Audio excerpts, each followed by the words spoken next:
am Catherine Talton. I was just interviewed by Keith Andrew. It was a great time, and I really, really, really believe in his message. So check it out. For people who want to know what is the Keith Andrew Network, the whole point of my talk show is to show you that even with having a learning disability, I can still amount to something. And at the same time, I'm able to turn myself into an example for people out there dealing with any types of learning disabilities and disabilities to never give up and prove people wrong. Prove to them that labels do not dictate who you are and who you're going to be. To prove them, I still amount to something.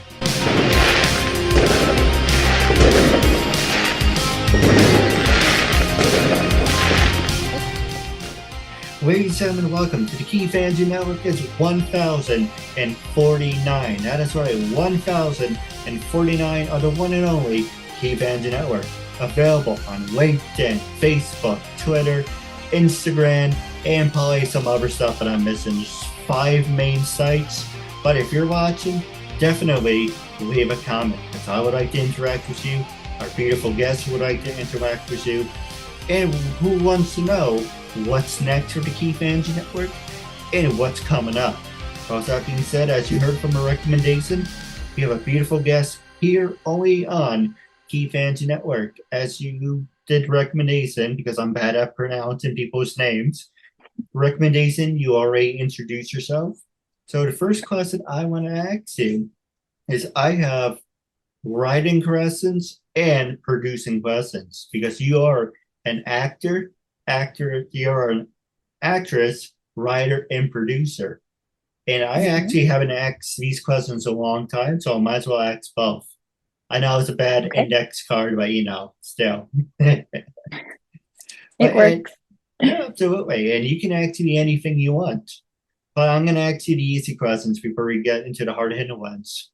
When you were growing up, did you do any sports? And tell our audience a little bit about yourself. Okay. Hello. Welcome, and thank you for having me. I'm happy to be here. And growing up, I did not do a lot of sports. I somewhat lack the coordination. I do enjoy sports. I tried out for the volleyball team and did not make it. And the coach said, if you keep practicing, you're gonna make it. And I was like, I think I'll do theater instead, because I like that, and they cast me. So I do enjoy sports. I am very competitive. But I don't know, sometimes I'm coordinated if I'm really practicing and doing something long enough, but just right off the bat, I'm pretty people probably, I'm easy to make fun of, I think. And what was the other question? I'll tell you a little bit about myself. Let's see. My name is Catherine Talton. I grew up in San Francisco and moved to Los Angeles to study theater, and went to college at UCLA, and then did theater there. And then I lived abroad for a little bit. I lived in Italy. I studied abroad a bit. I studied in London. And then I moved to New York, did a master's there, and have been on the East Coast ever since. Now I'm now in Princeton, New Jersey, because I have 2 kids, and we had to escape the city during the pandemic, and so here we are. And but I still work in the city. I still teach in the city, and I still act and do acting gigs there. So there's a little synopsis. Are you an actor teacher, or are you an actual teacher? I'm a professor of theater nice. and speech. Yeah. So I teach at BMCC, which is they're both CUNY colleges that I teach at, Borough of Manhattan City College and City College of New York. So one is at the very bottom of Manhattan, and the other one is at the top of Manhattan. No, that's really cool. I mean, we can definitely talk about the pandemic in a little bit.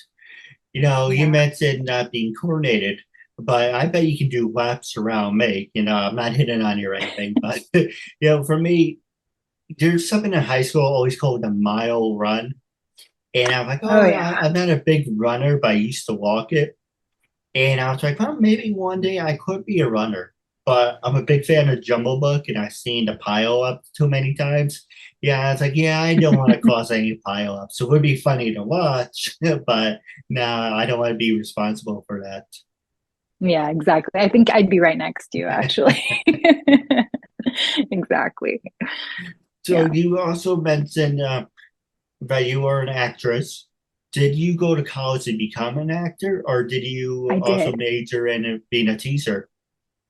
No, I majored in I went to college to be an actor, and really we did sort of a the program at UCLA was cool because we had to study a little bit of everything. So even though I was in the acting track, I had to do lighting and set design and what else? Costume design. And so we had to learn a little bit of everything. And then we had a couple opportunities to create our own theater or produce our own theater with peers, and so that was a really great opportunity as well because you could kind of stretch yourself and do things that maybe you wouldn't normally get cast as or wouldn't normally work on. So that was really cool. And I did get my master's in education. It was theater education. So that's when I studied the craft of teaching through the scope of art and theater. Yeah, it's fine. That's one of the questions I want to ask you is how comfortable are you teaching other people? And actually, while we're on the subject, let's ask the question, how comfortable are you teaching other people? Obviously, you're a I'm very teacher, so it's got to sound like an oxymoron.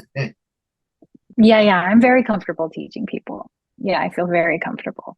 I guess it depends on the subject, but if it's a subject that I am knowledgeable about, I feel very comfortable, and it's a joy to teach. And if I'm not super comfortable with the subject, then I try to do as much research as I can, and I'm always honest with my students and say, "Great question. I'm going to go find out, and I'll come back to you next time with the answer." So, yeah, I'm pretty comfortable with teaching.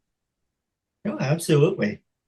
You know, anyway, I was gonna say you're much better looking than most of the teachers I had. And then when I graduated, I actually I flirted with a teacher, and I didn't know she was a teacher. You ever see the show? Sorry, trying comfy. You ever see the show Boy Meets World? Oh yeah, I loved that show. There Mhm. was a woman.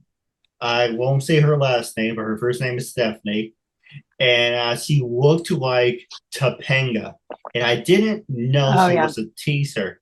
So I walked into class one day, my freshman year. I'm like, "Hey, hey, how you doing?" Or "Hey, how are you?" And I didn't see anything wrong with it till I looked down and I looked at her hip, and I saw her badge. So I'm like, "Ah, shit." Oh, oops. Maybe she just thought you were being friendly, That's true.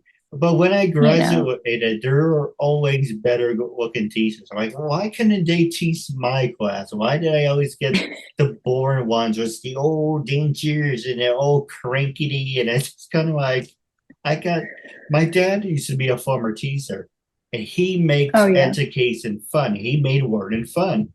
I got other ones that they had their stick up their ass, and it's kind of like it's only been this is 45 minutes, and it's only been 2 minutes. So where's the nearest Oh, window?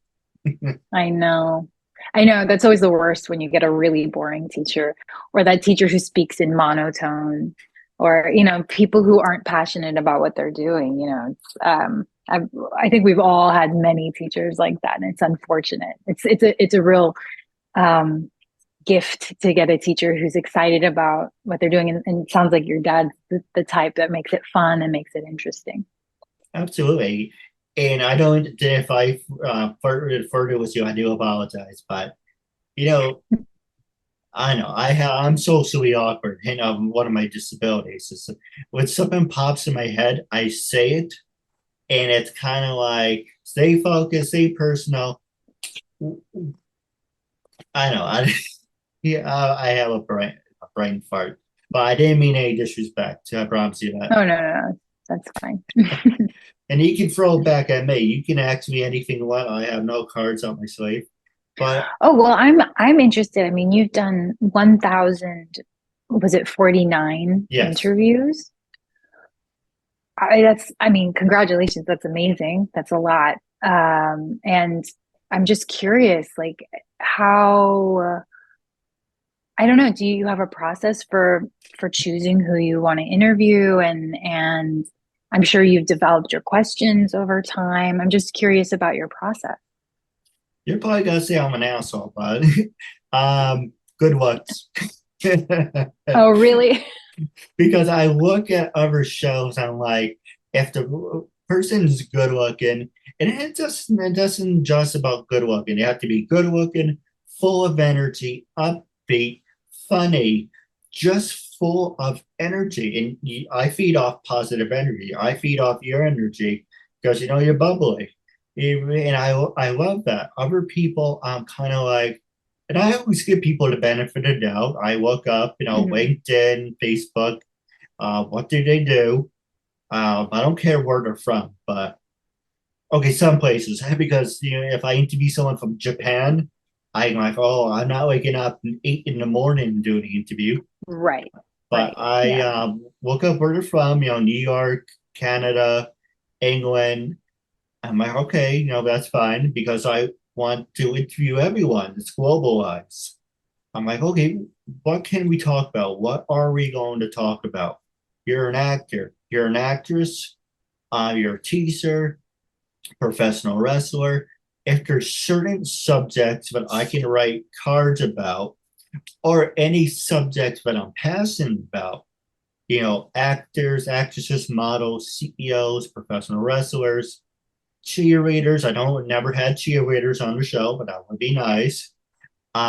Gymnast people, anything. I'm like, okay, so I give you an example. One of the questions I'm going to ask you is, what's difficult about being an actress?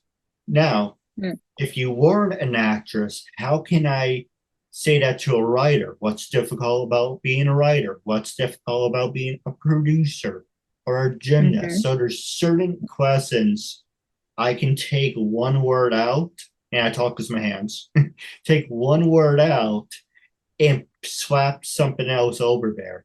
And that's kind of like, Hmm. okay, I can make this work. My biggest challenge is interviewing someone who pretty much doesn't do anything. That's why I am guilty of that. I interview people I went to school with, and it's kind of like, Hmm. "Hi, how are you? We haven't seen each other in 10 years. What are you doing now? What were you doing?" 10 minutes in, still 28 minutes to go. I don't have nowhere else to go with this. So if it's a subject I can work with, Right. then I can make it more entertaining. If it's like pulling teeth, or in my case, I am not gray, but I am occasionally find some gray hair. I make I'm myself. gray. I'm Yeah, gray. So but I, you look good, so it doesn't matter. oh, that's nice of you. But if you just want to pull out gray hair, it's Yeah, yeah. painful. Some of my interviews, you can see me going through emotions, kind of like it's Right. kind of like, Right. You're trying pretty hard. Yeah, I get it. I get it. Yeah. but I That's hope I interesting answered though. your question. It depends on what I'm You working with. did. Yeah. Right. Right. Well, I think that that's great that you're able to adapt your questions and I hear what you're saying though when it's like when you're at a party or you're at an event and you meet people, you're trying to chat people up and then you're stuck with that person who it's just there's just nothing to talk about or and you keep trying to ask questions and they just give you nothing and you're like, okay, what's I'm gonna look at the salmon. It's like, what are we doing here? But yeah, I hear you. Yeah, absolutely. But the question I do want to ask you, and this is for your acting, writing, and producing, what is difficult about being actually, let me rephrase that. What's difficult about being an actress for you? What is difficult about being an actress? Well, there are actually many things that are difficult about being an actress, to be perfectly frank. I think one that's a cliche, but it's absolutely true, is um, it's probably the rejection aspect or the no feedback aspect. So you put your work out there, and things have changed a lot because of the pandemic. So we're doing self tapes a lot. So you do your work and then you send it out into the world and then you don't hear back. And what's different now is that now you're not even in a room with a casting director. You just send it to the casting director and you don't get a little feedback about, oh, can you just tweak it like this or do it like this? Because they just don't have time and they're seeing so many more people because of the tapes. So sometimes it goes into the ether and you just don't hear back. And then, if you're not careful, you can start taking it personally and sort of get down on yourself about that. So I'd say a challenge is staying confident, continuing to do your work, and continuing to put yourself out there, even if you're not always getting the results that you'd like. Absolutely. Hashtag absolutely. Now, same exact Hashtag absolutely. same exact question, but change acting to being a writer. What's difficult about being a writer for you? What's difficult about being a writer for me personally, and it'll change, I guess, for other people, but for me personally is um, I letting go, I guess. Like for me, writing is it's so very personal, and I'm quite precious with it, and I know that that's something I'm working on, is just kind of like being able to give my writing to everyone and just let everybody take it how they will. But I'm still very protective, so um, I think what's difficult is that sort of letting go and being okay with um, putting it out in the world and being again confident about what you're putting out in the world. This is one that actually you would might find interesting because you mentioned you are passionate. As a writer, what are your values? What are my values? Oh, that's a great question.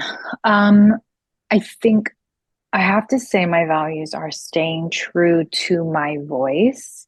A lot of people think about, or I hear so often, you got to think about your audience. You got to write for your audience. You have to think about, what's going to appeal to the masses or to the bigger audience at hand. And that's definitely true, especially if you're trying to, make money in this business.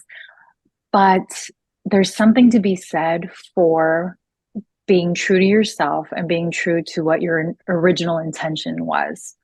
And so I think that there's probably a balance there. Sometimes you might have to edit something because it might be a little bit more appealing, but sometimes it's like, well, some people are just not going to like it, and you have to be okay with that. So yeah, I hope that answers your question. I agree with you. That's like my show. Some people will take it as it is. Some people will give you their criticism. Some people will say stop flirting with the guests. But you have to have fun. Let me ask you, are you having fun right now? Yeah, I'm having a great time. That's all it's about. It's you're having fun. I make jokes here and there. You can express yourself however you want. Yes, I do flirt with the guests, but it's normal. It's not like, oh, what are you doing after the show? But it's professional. As long as you're professional, that's all that matters. But you need to connect with the audience. If the audience thinks you're just like I'm doing, reading off a list of a card, they're gonna say, okay, he's just basic interviews. But if you throw something out there, then it's kind of like, okay, he's interacting with the audience, but and he's also more interacting with the guests instead of he's going through emotions. But the question I want to add to, you mentioned this as you were saying in the beginning about the audience and building to the right people. This is actually on a producing question, actually. What's hard about catering and building to the right audience? Yeah, that's a good question. I think it's difficult to, I mean, it depends on what your goal is, I guess, with your project, right? Because it's difficult to appeal to the right audience. Sometimes it's hard to call what is going to actually appeal. Like you think, oh, this is very formulaic. This is definitely going to appeal because it has A, B, C, and D. But sometimes you're not sure, right? And you might be throwing some things together that um, they might hit, but they might not. And so I don't know. I think it really does depend on what the vision overall vision is of the project. Are we trying to get the biggest audience possible, or are we trying to really communicate this very specific idea, or are we trying to highlight, this issue, and create some kind of social impact? So I guess it's what's difficult is really understanding how to solve those problems and putting together the right team to do that. No, absolutely. And I would love to work with you if that's a possibility. Sure. I mean, why Just not? throwing it out there. Maybe you can help me write better questions. But the other thing I wanted to ask you is, what are you working on right now? Have you been on TV or read in any books? I have not written any books yet. Maybe one day. I have been on TV in small roles and in commercials. And but I'm working on trying to get those bigger roles in those more well-known shows that we know and love. As you know, there's a strike right now, so all of that is on hold, but the work behind the scenes is continuing. And what am I working on right now? So I have a few projects in the works. There's a short film that I've written that I am I'm still editing and working on building the team to produce it. And so it's very much in the pre-production phase. But so I'm working on that, and then I have various like theater projects and stuff in my brain that I want to start working on, but there's a lot involved. So I'm constantly thinking about projects that I want to work on. But it's like one thing at a time. No, I agree with you. What about, have you ever been, well, obviously you mentioned you were on TVs for small parts. Have you ever been interviewed on the radio or on TV? I have not been interviewed on TV. I have been interviewed before on the internet for I received an like an award last year Oh, from this nice. Congrats. organization. Yeah. Oh, thank you. It was a cool organization, and that was recognizing artists that were uh, doing specific kinds of work, and so that was neat, and I had a little interview there. No, that's wonderful.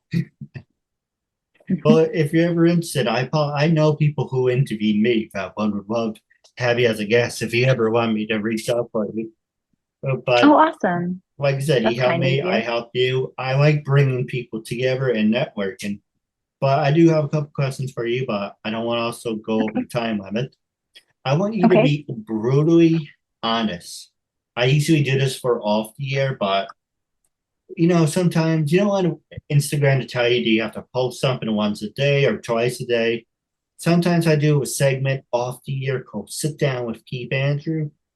Usually I Okay. keep it just for the show, not being around the bus. But I want you to be brutally honest. No cards up your sleeve. When I first approached you to be, to be a guest on my talk show, what made you say yes? How do you feel now? And for people who are watching, would you recommend them being a guest? So when you first approached me, what made me say yes was I read your background, and I think really it's what you stand for. This idea that you articulated that you want people to feel confident. You spoke about your disabilities, and you said that you want to empower people who and make and let people know that they can accomplish what they want to accomplish. And you said, just look at me. And I thought that was really inspiring and really cool. And again, I commend you on doing so many interviews and improving your work. Because when you said, I was doing some research on you, and you said that in the beginning, like you weren't very good at all, and you've really grown. And so I really thought that that was great. And I loved that growth, and I loved that persistence. And I loved your message. So that's why I said yes. How do I feel now? I feel completely justified in my decision because it's been a very nice interaction and a very nice interview. And I think you've asked some really interesting questions. And what advice that I have for people? Is that was the last question? Oh, would you recommend it? What do I recommend? Um, just, go for it and have fun. And I don't know if there's something interesting that they want to talk about, bring it to the table because there's no cards up Keith Andrews' sleeve. No, absolutely. The last two fun questions I want to ask you is, were you a study nerd or party animal? And did you do any, well, I actually mentioned sports, but did you ever get the Yes, chance to that's what. do any heroes human pyramids? Oh, human pyramids. Oh, no. I was in theater and we did all kinds of weird stuff. So I probably did do a human pyramid at some point. I just do not recall. Was I a study nerd or a party animal? I was both. I I really love research, and I really have always been nerdy about reading and nerdy about getting good grades. I always wanted to get good grades. So I was if I liked the subject, I didn't do very well in subjects I didn't like, but the ones I did like, I did really well. And so, yeah, I was a nerd, but I also really like to party and have fun. And I love to socialize, and I love to engage with new people, and have fun. And I love to dance, and I love to dress up. So both, actually. The real reason I bring up the human pyramid stuff, I love that stuff. I'm a loser. It's because a lot of people say, Keith, your show is about entertainment. And the entertainment, it comes from the interviews, obviously, but it's kind of like, let's expand on that. So I do a lot of voiceovers for fun. I would love to do some with you if you're interested. Do Great. Yeah, I voiceovers love for that. I do voiceovers for Dumbo, Jumbo Book, and it's kind of like, okay, if you're not interested, I'm hearing what the guest has to say about wrestling or whatever, but here is something for the younger audience. Oh, he likes Dumbo. What is he going to do with it? I put my own spin on it. And it's about getting people excited. There's obviously a lot of challenges out there, but I'm still working on. And again, I'm really thankful for having you as a guest. And I really hope I made a good impression on you. You sure did. Thank you.